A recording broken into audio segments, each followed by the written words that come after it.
Hello students, boards are on the way. और आज हम बात करने वाले हैं यहाँ पे कि आपको बोर्ड्स में किस तरह से परफॉर्म करना है with the help of some sample papers which are available in the famous book shops. तो यहाँ पे आपके पास डिफरेंट रेफरेंसेस से आपके पास मॉडल पेपर्स अवेलेबल होंगे मार्केट के अंदर। बट इशू क्या होता है कि आपने क्या लिखना है। बहुत सारे मॉडल पेपर्स आपको सॉल्व मिलते हैं, लेकिन आपको आइडिया नहीं होता उसको कि किस तरह से रिप्रेजेंट करना है, आपको कॉन्सेप्ट की क्लैरिटी कैसे होनी चाहिए।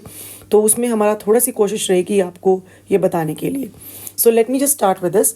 सो ऑल क्वेश्चंस कंपल्सरी हैं।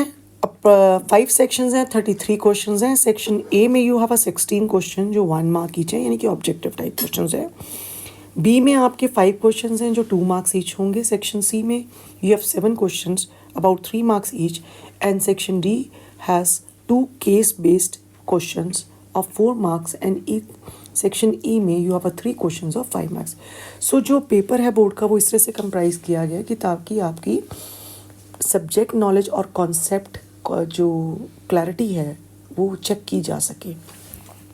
So let me start with the section 1, यानी कि सेक्शन ए, जो कि ऑब्जेक्टिव है। Which of the following is the most widely accepted method of contraception in India at present? Cervical caps, tubectomy, diaphragms and intrauterine devices. Now answer goes to the intrauterine devices. मेरी थोड़ी सी कोशिश रहेगी थोड़ा सा detail में बताने की। हो सकता है ये वीडियो आपको लंबा लगे, but just try to understand, क्योंकि हम यहाँ पे सिर्फ क्वेश्चन ही डिस्कस करने नहीं बैठे, हम यहाँ पे सब्जेक्ट को भी रेफरेंस लेके चल रहे हैं।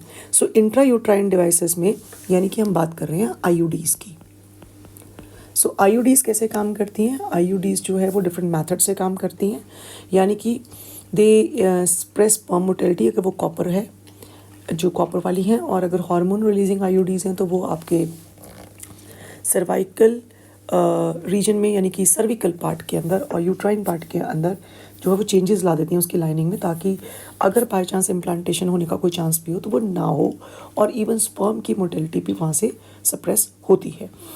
And then we have the non medicated IUDs also, जो कि फैगोसाइटोसिस बढ़ाती हैं। एक चीज़ जो सारी आईयूडीज़ में कॉमन रहती है वो है फैगोसाइटोसिस। तो we have a non medicated IUDs जैसे कि Lippes loop. We have the medicated IUDs में we have the hormonal IUDs, and we have the common copper releasing IUDs. So non medicated, copper releasing, and we have the hormone releasing IUDs. बहुत सारे questions इसके related में आपके पास NEET के भी अंदर आते हैं। एक क्वेश्चन तो ऑलमोस्ट हमेशा ही होता है। नॉन मेडिकेटेड आईयूडीज़ में हमारे पास एग्जांपल है लिपीज लूप की।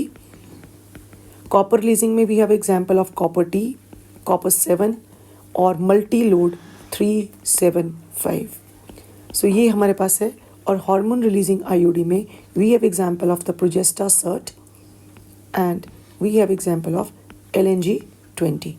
सो आपके पास हो सकता था, उसने इस तरह से भी पूछा हो सकता था कि कौन सा मेथड वाइडली एक्सेप्टेड है, जिसमें आपको वो आप पर्टिकुलर नाम से भी पूछ सकता था इन स्पाइट ऑफ पूरी कैटेगरी देने की। Now cervical cap, this is use by females. Tubectomy ये सर्जिकल मेथड है जिसमें कि जो ओविडक्ट्स हैं उसको का कुछ पार्ट रिमूव कर दिया जाता है, उसको लाइगेट कर दिया जाता है। डायफ्राम्स अगेन आपके पास दैट इज़ अ फीमेल जो है डिवाइसेस यूज़ कर सकती है, डायफ्राम्स एंड सर्विकल कैप्स। इसके साथ एक तीसरा भी होता है उनको वॉल्ट्स। सो ये जो हैं दे आर बैरियर मेथड्स, और tubectomy is the surgical method, and these are the IUDs. Now match the column 1 and column 2। Fertilisation, now what is the site of the fertilisation अगर हम देखें तो this is the ampulla of the oviduct. Cleavage जो है this is morula के साथ related है।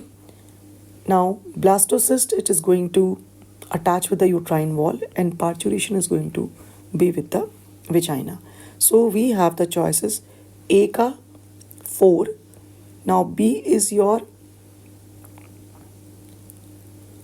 1, A का 4, B का 1, C का आपका आ गया ब्लास्टोसिस्ट के साथ।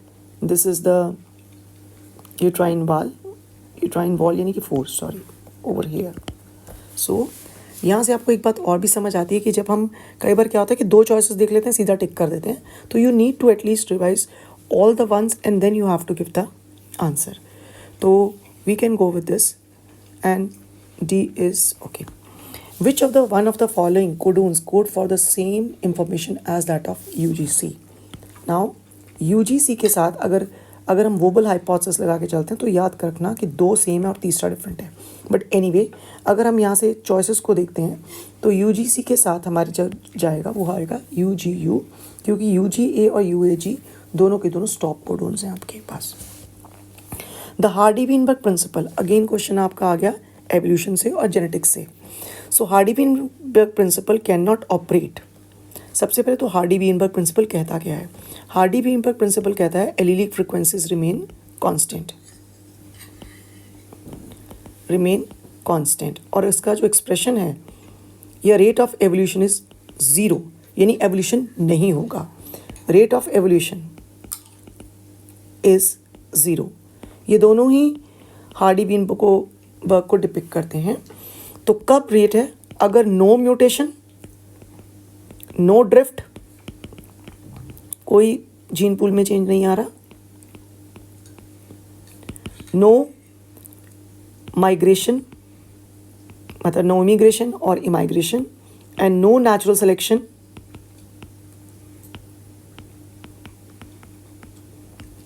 And no recombination. अगर ये कुछ भी नहीं हो रहा तो हार्डी-वीनबर्ग प्रिंसिपल ऑपरेट करेगा। तो अगर हम यहाँ देखें उसने पूछा कैन नॉट ऑपरेट, ये तो तब है जब ऑपरेशन के लिए क्या क्या आपको चाहिए। तो population is very large, it can. Frequent mutations occur in population, तो अगर फ्रीक्वेंट म्यूटेशंस हो रही हैं तो हार्डी-वीनबर्ग प्रिंसिपल नहीं आएगा। So answer goes to be. But यहाँ फिर मैंने गलती क्या की कि मैं सीधा आंसर पे आ गई। As a student point of view आपको सीधा नहीं करना, आपको पहले चारों चॉइसेस पढ़नी है। The population has no chance of interaction with the other population.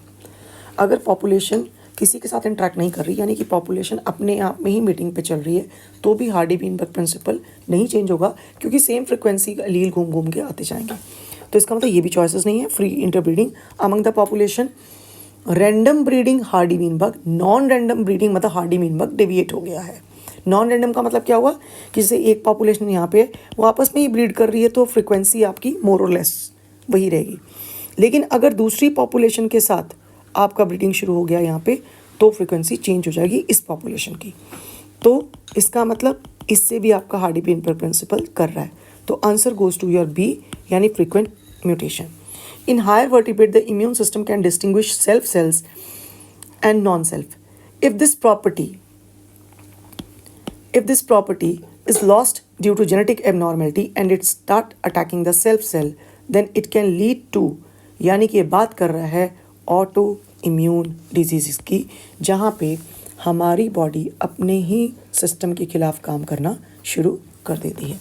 Allergic responses due to allergens, active immunity due to B cells और टी सेल्स, यानी कि आइदर आफ्टर वैक्सीनेशन जो हम इम्यूनिटी डेवलप कर रहे हैं, और even after getting the disease, यानी कि क्लिनिकल और सब क्लिनिकल इन्फेक्शन अगर इम्यूनिटी आती है तो that is called as active immunity. Select the correct options regarding a disease with its casual organism where hemozoin is release by rupture of the RBC. Now यहाँ पे हमारे पास RBC आपके rupture हुए, और आरबीसी का डिजीज़ यानी हम बात कर रहे हैं मलेरिया के आसपास की, तो यानी मलेरिया बाय राइनोवायरस तो वायरसेस होते हैं, तो ये ऑप्शन गलत हो गई। अमीबॉइसिस प्लाज्मोडियम वायरसेस, अमीबॉइसिस बाय एंट अमीबा हिस्टोलिटिका, तो ये भी गलत हो गया। मलेरिया बाय प्लाज्मोडियम फैल्सीपैरम, ये ठीक है। वैसे भी मलेरिया के 4 स्पीशीज़ हैं, Plasmodium vivax, Plasmodium ovale, Plasmodium malariae and Plasmodium falciparum. तो falciparum is causing the malignant malaria or cerebral malaria. Then fourth choice if I see the pneumonia haemophilus influenzae, and ये disease RBCs के साथ नहीं lungs के साथ related है। So pneumonia is caused by haemophilus influenzae and the Diplococcus pneumoniae और Streptococcus pneumoniae।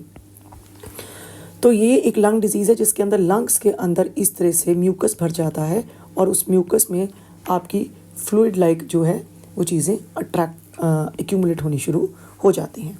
तो इसका मतलब ये चॉइसेस भी आपके लिए नहीं है।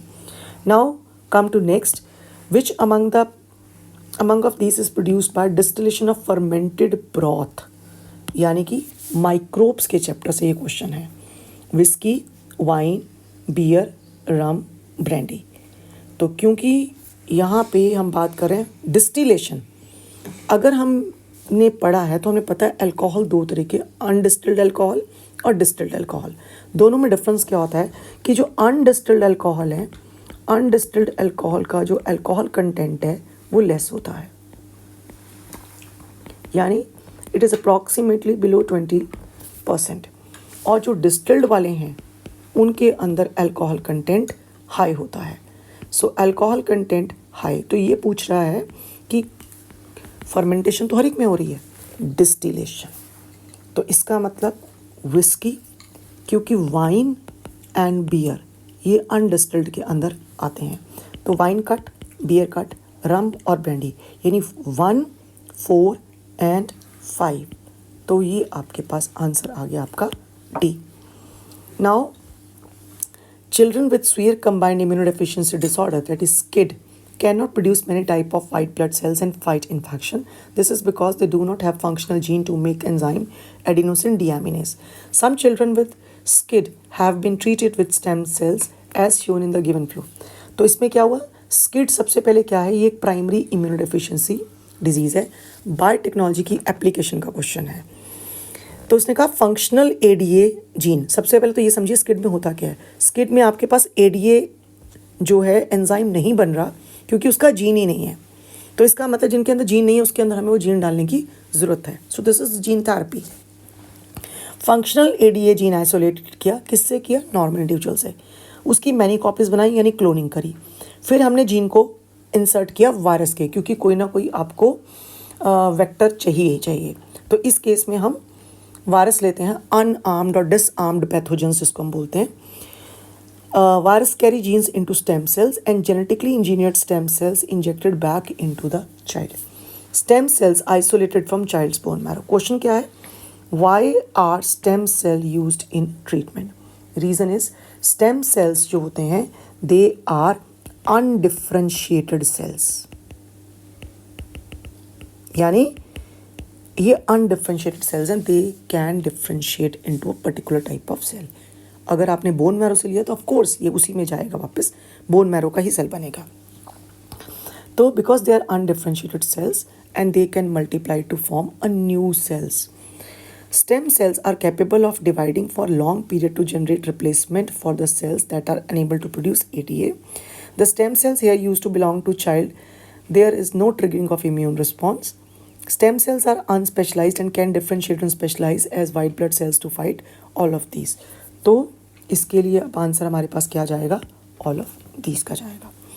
When an exotic species was introduced in an area, what would be the most probable effect?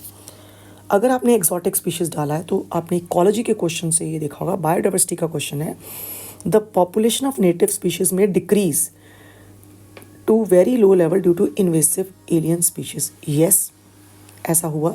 अगर हमें एग्जांपल है गैलापागो आइलैंड में जब हमने गोट्स इंट्रोड्यूस की तो वहाँ पे जो नेटिव पॉपुलेशन थी वो कम होनी शुरू हो गई। इंट्रोड्यूस स्पीशीज़ में achieve highest population density due to lack of predation, क्योंकि जो एलियन स्पीशीज़ है उसका नेचुरल प्रेडेटर उसकी लैंड पे होगा, ना कि किसी दूसरी की लैंड पे होगा। तो चांसेस आर देयर, क्योंकि उसका प्रेडेटर्स नहीं है इसलिए वो अनलिमिटेड तरीके से क्या करेंगे, मल्टीप्लाई करेंगे। स्पीशीज़ डेवलप फेवरेबल म्यूटेशंस, नहीं, ऐसा कोई रूल नहीं है कि म्यूटेशंस अनफेवरेबल भी हो सकती है और फेवरेबल भी हो सकती है। करेगा या नहीं करेगा ये भी कोई ज़रूरत नहीं है। New species evolve due to different environment, नहीं, it is a very very long process कि जो डेवलपमेंट ऑफ न्यू स्पीशीज़ होती है it is related with the life time. तो जो एक पर्टिकुलर कितने हज़ारों और मे बी शायद उससे भी ज़्यादा का टाइम होगा जब अगर म्यूटेशंस हो रही हैं, धीरे धीरे चेंज आ रही है, तब जाके नए स्पीशीज़ होंगे। तो बेस्ट आंसर जो इसके अंदर जाएगा वो जाएगा इकोलॉजी के हिसाब से आपका ए और B. Tight 1-to-1 relationship between plant and pollinator is found in, अगर हम ध्यान से देखें, fig and wasp, anabaena and azolla, fungus and roots of Pinus, all of these. पहली बार में एक आंसर ऑल ऑफ दीज के लिए जा सकता है क्योंकि हमें समझ आती है टाइट 1-to-1 रिलेशनशिप का मतलब है म्यूचुअलिस्टिक और सिम्बायोटिक रिलेशनशिप। लेकिन यहाँ पे इसने एक लूप होल छोड़ा है, वो क्या छोड़ा है, बिटवीन प्लांट एंड पॉलिनेटर। तो answer goes to A. So next question हम अपने नेक्स्ट पार्ट में जो है वो डिस्कस करेंगे, सो दैट आप एक एक करके अपने कॉन्सेप्ट्स को जो है वो पढ़ सकें और डेवलप कर सकें। Thank you.